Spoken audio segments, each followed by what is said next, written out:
നമസ്കാരം, യമുനാസ് ഫിസിക്സിലേക്ക് സ്വാഗതം. 10.1 നമ്മൾ കണ്ടത് മീൻസ് ഓഫ് ട്രാൻസ്പോർട്ടായിരുന്നു. മീൻസ് അഥവാ മോഡ്സ് ഓഫ് ട്രാൻസ്പോർട്ട്. ഇതിൻ്റെ അർത്ഥം ഏതെല്ലാം രീതികൾ, ഏതെല്ലാം വിധത്തിൽ നമുക്ക് യാത്ര ചെയ്യാനായിട്ട് സാധിക്കും. അതായത് വെള്ളത്തിൽ കൂടെയും കരയിൽ കൂടെയും വായുവിൽ കൂടെയും, ലാൻഡ്, എയർ, വാട്ടർ ട്രാൻസ്പോർട്ടേഷൻ, ഇതാണ് നമ്മൾ പഠിച്ചത്. അപ്പോൾ ലാൻഡിൽ കൂടെയാണ് ബസ്, ട്രെയിന് ഒക്കെ നമ്മൾ പറയുന്നത്. എയറിൽ കൂടെയാണ് space craft, space shuttle, aeroplane ഒക്കെ പറയുന്നത്. വാട്ടറിൽ കൂടെ നമ്മൾ ബോട്ട്, ഷിപ്പ് തുടങ്ങിയവ പറഞ്ഞു. അപ്പോൾ ഇങ്ങനെയൊക്കെ യാത്ര ചെയ്യാൻ പറ്റും. പലതരത്തിൽ പല മീൻസ് ഓഫ് ട്രാൻസ്പോർട്ട് ഉണ്ടെന്ന് നമ്മൾ പഠിച്ചു. അപ്പോൾ ഇവിടെ 10.2 എന്ന് പറയുന്ന സെക്ഷനിൽ ചോദിക്കുന്നത് how wide is the desk. ഒരു ഡെസ്ക് ഇവിടെ കാണിച്ചിട്ടുണ്ട്. ഇതിന് നീളവുമുണ്ട്, വീതിയുണ്ട്, ഉയരവുമുണ്ട്. അപ്പോൾ ഒരു ഡെസ്കിനെ സംബന്ധിച്ച് നമുക്ക് ഇതതിൻ്റെ വീതിയാണെന്ന് വിചാരിച്ചാൽ, ഇതതിൻ്റെ നീളമാണെന്ന് വിചാരിച്ചാൽ അതിന് നീളവും വീതിയുമുണ്ട്. കൂടാതെ ഇത് ഫ്ലോറിൽ നിന്ന് ഒരു നിശ്ചിത ഹൈറ്റിലാണ് നിൽക്കുന്നതെങ്കിൽ അതിന് ഉയരവുമുണ്ട്. അപ്പോൾ എങ്ങനെയാണ് അത് കണക്കാക്കുന്നതാണ്. അപ്പോൾ നമ്മൾ യാത്ര ചെയ്തു എന്ന് പറഞ്ഞു. How did people know how far they travelled. How far എന്ന് പറഞ്ഞാൽ എത്ര ദൂരം സഞ്ചരിച്ചു, സഞ്ചരിക്കാമെന്ന് പറഞ്ഞു.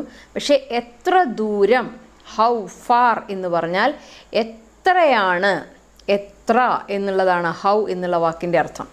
അപ്പോൾ ഹൗ ഫാർ എന്ന് പറഞ്ഞാൽ എത്ര ദൂരം സഞ്ചരിച്ചു എന്ന് എങ്ങനെ അറിയാം. How did you know whether you can walk all the way to your school or whether you need to take a bus or a rickshaw to reach your school. When you need to purchase something, it is possible for you to walk to the market. നമ്മളെപ്പോഴും വീടിനടുത്തുള്ള ഒരു കടയിലേക്കായിരിക്കും സാധനങ്ങൾ വാങ്ങാൻ പോവുക. Purchase എന്ന് പറഞ്ഞ സാധനങ്ങൾ വാങ്ങുക. അപ്പോൾ അടുത്തുള്ള കടകളിലാണെങ്കിൽ നമുക്ക് നടന്നു പോയാൽ മതി. How will you know the answer to these questions? എങ്ങനെയാണ് അറിയുക നമുക്ക് ബസ് വേണോ, ഓട്ടോറിക്ഷ വേണോ, കാറ് വേണോ, ബസ് വേണോ, നമ്മൾ എങ്ങനെയാണ് അറിയുക. It's often important know how far the place is. അതാണ് അതിൻ്റെ ദൂരമനുസരിച്ചാണ്. അപ്പം ചെറിയ ദൂരങ്ങളിലേക്ക് ഒരിക്കലും നമുക്ക് ട്രെയിൻ ഉപയോഗിക്കാൻ പറ്റില്ല, ചെറിയ ദൂരങ്ങളിലേക്ക് എയ്റോപ്ലെയിൻ പറ്റില്ല. അപ്പോൾ നമ്മൾക്ക് പോകേണ്ടത് ഹൗ ഫാർ, എത്ര അകലെ എന്നുള്ളതാണ് വളരെ പ്രധാനപ്പെട്ട കാര്യം. So that we can have an idea how we are going to reach that place. Walk, take a bus, train, ship, airplane or even a spacecraft. കൽപ്പന ചൗളയുടെ കാര്യം ഞാൻ കഴിഞ്ഞ വീഡിയോയിൽ പറഞ്ഞിരുന്നു. കൽപ്പന ചൗള പോകുന്ന പോലെ ബസ് പിടിച്ച് നമുക്ക് അന്യഗ്രഹത്തിലേക്ക് പോകാൻ പറ്റില്ല. അന്യഗ്രഹത്തിലേക്ക് പോകണമെങ്കിൽ നമുക്ക് സ്പേസ് ഷട്ടിൽ അഥവാ സ്പേസ് ക്രാഫ്റ്റ് തന്നെ വേണം. Okay. Sometimes there are objects whose length or width we need to know. പഹേലി Bojo അവരുടെ ക്ലാസ് റൂമിൽ അവർക്ക് വലിയ മേശകളുണ്ടായിരുന്നു. അത് 2 കുട്ടികൾ ഷെയർ ചെയ്യണം എന്നായിരുന്നു നിയമം. പക്ഷേ പലപ്പോഴും പഹേലിയും ബോജോയും ഒരു ഡെസ്ക്കാണ് ഷെയർ ചെയ്തിരുന്നതെങ്കിലും frequently end up objecting that other is using the larger share of the desk. അപ്പോൾ കൂടെ വഴക്കുണ്ടാവുമായിരുന്നു. എന്താണ് കൂടെ വഴക്കുണ്ടാവാൻ കാരണം? ഇതിൻ്റെ ഫ്രീക്വൻ്റ്ലി എൻഡ് അപ്പ് ഒബ്ജക്റ്റിംഗ്. എന്താണ് അവർ തമ്മിലുള്ള അങ്ങോട്ടും ഇങ്ങോട്ടുള്ള ഒബ്ജക്ഷൻ, എതിർപ്പ് എന്താണ്? The other is using large share of the desk. അപ്പോൾ എന്താ പറയുക? പഹേലി പറയും ബോജോ ആണ് കൂടുതൽ സ്ഥലം ഉപയോഗിക്കുന്നത്, ബോജോ പറയും പഹേലിയാണ് കൂടുതൽ സ്ഥലം ഉപയോഗിക്കുന്നത് എന്ന് പറഞ്ഞ് എപ്പോഴും ടീച്ചേഴ്സിൻ്റെ അടുത്ത് കംപ്ലൈൻറ്റിന് പോകുന്ന 2 വ്യക്തികളായിരുന്നു. അപ്പോൾ വഴക്ക് കാരണം ടീച്ചർ സജസ്റ്റ് ചെയ്തു. On the teacher's suggestion they decided to measure the length of the desk. അപ്പോൾ ഡെസ്കിൻ്റെ ഒരു സൈസ് ഒന്ന് അളക്കാനുള്ള തീരുമാനത്തിലെത്തി. Make a mark exactly in middle of it and draw a line to separate the 2 halves of the desk. അപ്പോൾ teacher ഒരു തീരുമാനത്തിലെത്തി. ഇന്ന് തന്നെ ഈ ഡെസ്കിൻ്റെ പകുതി കണ്ടുപിടിക്കണം. എന്നിട്ട് ഒരു ഭാഗം പഹേലിക്കും ഒരു ഭാഗം ബോജോയ്ക്കും നമുക്ക് കൊടുക്കാം. Both Paheli and Bojo are very fond of playing gilli danda. നമ്മൾ കുട്ടിയും കോലും എന്ന് പറയും. നിങ്ങൾ ആ കളി കളിക്കാറുണ്ടോ ഇപ്പോഴെന്ന് എനിക്കറിയില്ല. കുട്ടിയും കോലും, അതായത് രണ്ടും ഒരു കോല് തന്നെയാണ്. അതിൻ്റെ ചെറിയതിന് കുട്ടി എന്ന് പറയും, വലുതിന് കോലെന്നും പറയും. അപ്പോൾ ഇതുപോലെ ചെറിയൊരു വടിയാണ്, പിന്നെ വേറൊരു വലിയൊരു വടി ഉണ്ടാവും. ഈ വലിയ വടി കൊണ്ട് ഈ ചെറിയ കോലിനെ തട്ടിക്കളിഞ്ഞാൽ അത് ഒരുപാട് ദൂരം പോവും. അങ്ങനത്തെ ഒരു കളിയുണ്ട്, അതാണ് ഗില്ലി ദണ്ഡ കളി എന്ന് പറയുന്നത്. ഇത് ഹിന്ദിയാണ്, അതുകൊണ്ടാണ് ആ രീതിയിൽ എഴുതിയിരിക്കുന്നത്. നമ്മൾ മലയാളത്തിൽ കുട്ടിയും കോലെന്ന് പറയും. But both Paheli and Bojo are very fond of playing Gilli Danda with their friends. Both brought a set of Gilli and Danda with him. Here how they tried to measure the length of the desk using the Danda and Gilli. എങ്ങനെയാണ് അവർ അളന്നത് നമുക്ക് നോക്കാം. ഇതാണ് ദണ്ഡ, ഇതിന് പറയുന്ന പേരാണ് ഗില്ലി. അപ്പോൾ ഇവർ അളന്ന് നോക്കി. The desk seems to have a length equal to 2 Danda and 2 Gilli. അപ്പോൾ 2 ഗില്ലിയുടെ വലിപ്പവും 2 ദണ്ഡയുടെ വലിപ്പം കണ്ടില്ലേ. ഇതൊരു ദണ്ഡയാണ്, ഇതൊരു ദണ്ഡയാണ്, ഇതൊരു ഗില്ലിയാണ്, ഇതൊരു ഗില്ലിയാണ്. അപ്പോൾ ഡെസ്കിന് അതിൻ്റെ മൊത്തം ലെങ്ത് എത്ര കിട്ടി? The desk seeming to have a length, അതിൻ്റെ മൊത്തം ലെങ്ത്ത് 2 ദണ്ഡ 2 ഗില്ലി. ഇതിൻ്റെ അത്രയും ആണ് അതിൻ്റെ ലെങ്ത്ത് എന്ന് അവർ കണ്ടുപിടിച്ചു. അവരങ്ങനെ അവരുടെ കുട്ടിയും കോലും എടുത്തപ്പോൾ അളന്നപ്പോൾ എങ്ങനെ കിട്ടി? Drawing a line in the middle of the desk leaves each of them happy with a half of the desk equal to danda and a gilli in its length. അപ്പോൾ അതിന് നടുക്ക് ഇങ്ങനെ ഒരു വര വരച്ചപ്പോൾ 2 കൂട്ടരും വളരെ ഹാപ്പിയായി. With a half of the desk, ഡെസ്കിൻ്റെ പകുതി ഒരാൾക്കും പകുതി മറ്റൊരാളും പങ്കിട്ട് സന്തോഷമായിട്ടിരിക്കുകയായിരുന്നു. ആഫ്റ്റർ എ ഫ്യൂ ഡേയ്സ്, കുറച്ച് കഴിഞ്ഞപ്പോൾ എന്താ സംഭവിച്ചത്? The mark line gets wiped out. ഇതൊരു ചോക്കൊണ്ട് വരച്ച വരയായിരുന്നു. കുറച്ച് ദിവസം കഴിഞ്ഞപ്പോൾ അതങ്ങ് മാഞ്ഞുപോയി. അപ്പോൾ പിന്നെ എന്തായി? The mark line gets wiped out. Bojo has a new set of gilli and danda and he lost the old set one. ആദ്യത്തെ പഴയത് നഷ്ടപ്പെട്ടു പോയി. അപ്പോൾ പുതിയൊരു സെറ്റ് ഗില്ലി ദണ്ഡ കൊണ്ടുവന്നു. എന്നിട്ടോ here is how the length of the desk seems to be measured using the gilli and danda. അപ്പോൾ ആ പുതിയത് ഉപയോഗിച്ച് അവരതിൻ്റെ നീളം അളക്കാനായിട്ട് ശ്രമിക്കുകയാണ്. ഒരു ഗില്ലിയുടെ മുകളിലോട്ട് അടുത്ത ഗില്ലി കയറിയിരിക്കുക. നേരത്തെ അത് കറക്റ്റ് ഒരേ സൈസിലായതുകൊണ്ട് ഹാഫാക്കാൻ വളരെ എളുപ്പമുണ്ടായിരുന്നു. പക്ഷേ ഇതൊരു ചെറിയ കൺഫ്യൂഷനിൽ അവസാനിക്കുക. Now when measured with the new set of gilli and danda the desk length seem to be about 2 danda. അപ്പോൾ ആ വലിയ വടി കറക്റ്റ് 2 എണ്ണം തന്നെ കിട്ടി. പിന്നെ എന്തിനാ പ്രശ്നം വന്നത്? 1 gilli length with a small length still left out. അപ്പോൾ 2 ദണ്ഡ എന്നുള്ളത് കറക്റ്റായി, പക്ഷേ ഗില്ലി എടുക്കുമ്പോൾ അത് പറ്റുന്നില്ല. This is less than 1 gilli length. അപ്പോൾ ദണ്ഡ രണ്ടും ഒരേപോലെ ലെങ്ത് ആണെങ്കിലും ദണ്ഡയ്ക്ക് രണ്ടും ഒരുപോലെ ഹൈറ്റ് ഉണ്ടെന്ന് വെച്ചോ, ലെങ്ത് ഉണ്ടെന്ന് വെച്ചോ, കുഴപ്പമില്ല. പക്ഷേ ഗില്ലി എടുത്ത് നോക്കുമ്പോൾ ഒരു ഗില്ലിക്ക് മറ്റേ ഗില്ലി അപേക്ഷിച്ച് ലെങ്ത് വ്യത്യാസമുണ്ട്, വ്യത്യാസം വന്നു. അപ്പോൾ ഈ അളവ് വ്യത്യാസം വന്നത് അവരുടെ മെഷർമെൻറ്റിനെയും ബാധിച്ചു. What would you suggest Paheli and Bojo do to measure the length of the whole desk?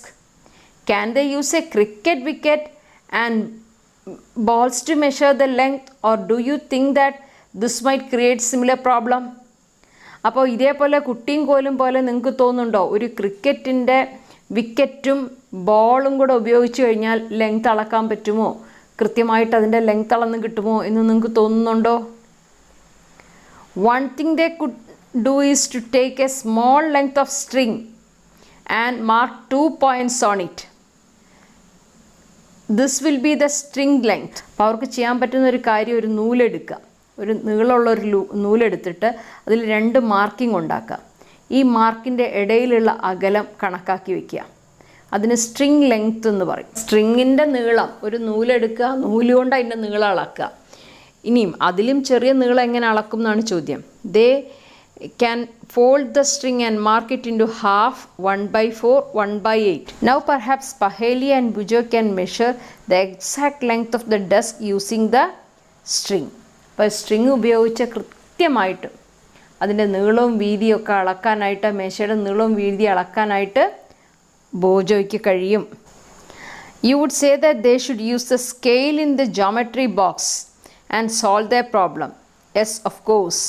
അപ്പോൾ ഇത്രയൊന്നും പാട് കഴിക്കേണ്ട കാര്യമില്ലല്ലോ.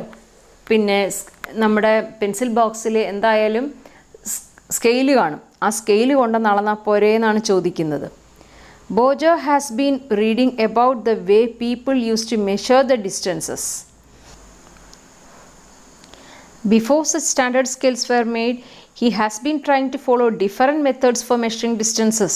അപ്പോൾ ഈ സ്കെയിലൊക്കെ ഉണ്ടാകുന്നതിന് മുമ്പും പല രീതിയിൽ ആളുകൾ ലെങ്ത് അളന്നു തുടങ്ങി.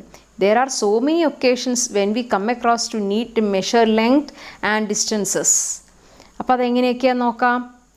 The tailor needs to measure the length of the cloth to know if it is enough to stitch a kurta. ഒരു കുർത്ത തയ്ക്കാൻ മാത്രം തുണി ഉണ്ടോ എന്നറിഞ്ഞിട്ട് വേണം അത് വെട്ടി നോക്കാൻ. A carpenter needs to measure the height and the width of the cupboard to know how much wood he would need to make its door. ഒരു കബോർഡിന് അടപ്പിടാൻ നമ്മളൊരു കാർപ്പൻറ്ററെ വിളിക്കുകയാണ്. അയാൾക്ക് അളന്ന് നോക്കണം എത്ര വുഡ് വേണം ഇതിന് ഡോറ് അടപ്പിടാനായിട്ട്. The farmer needs to know the length and breadth of the area of the land to know how much seed he has to sow and how much water his needed. അപ്പോൾ ഒരു പറമ്പിൽ കൃഷി ചെയ്യുകയാണെങ്കിൽ അതിൻ്റെ area അറിയണം, എത്രമാത്രം അവിടെ കൃഷി ചെയ്യാൻ പറ്റും, എത്ര സീഡ് ഇടണം, എത്ര വെള്ളം വേണം എന്നൊക്കെ അറിയണം. ഇനിയും കാർപ്പൻറ്ററിന് ആവശ്യമുണ്ട്, ടൈലറിന് ആവശ്യമുണ്ട്, ഫാർമറിന് ആവശ്യമുണ്ട്. ഇനി അതുമല്ല നമ്മളോട് ചോദിക്കുകയാണ്, suppose you are asked how toll you are, നമ്മുടെ കുട്ടിയുടെ തന്നെ മൊത്തം നീളം എത്രയാണെന്ന് ചോദിക്കുകയാണ്. അങ്ങനെയെങ്കിലും നമുക്ക് എന്ത് വേണം? You want to tell the length of the straight line from the top of your head to the heel of your feet. കുട്ടിയുടെ തലയും കാലും. അപ്പോൾ കാല് മുതൽ തല വരെയുള്ള ലെങ്ത് നമുക്ക് അളന്നു കൊടുക്കേണ്ടതായിട്ട് വരും. How long is this room? How wide is the desk? How far is it Delhi to Lucknow? How far away is moon from the earth? അപ്പോൾ ഹൗ ഫാർ എന്ന് പറഞ്ഞാൽ എത്ര ദൂരെയാണ്, എല്ലാം നമുക്ക് അളന്നേ പറ്റും. All these questions have one thing in common, they all concern distance between the two places. അപ്പം ഞാൻ പറഞ്ഞല്ലോ തുടങ്ങിയപ്പോൾ തന്നെ മോഷൻ എന്നുള്ള വാക്ക് പറഞ്ഞു, ഡിസ്റ്റൻസ് എന്നുള്ള രണ്ടാമത്തെ വാക്ക്. അപ്പോൾ എന്താണ്? രണ്ട് പോയിൻറ്റ്സിൻ്റെ ഇടയിലുള്ള ദൂരം, ഡിസ്റ്റൻസ്. ആ വാക്ക് മറക്കരുത്, കീവേഡാണ് ഡിസ്റ്റൻസ്.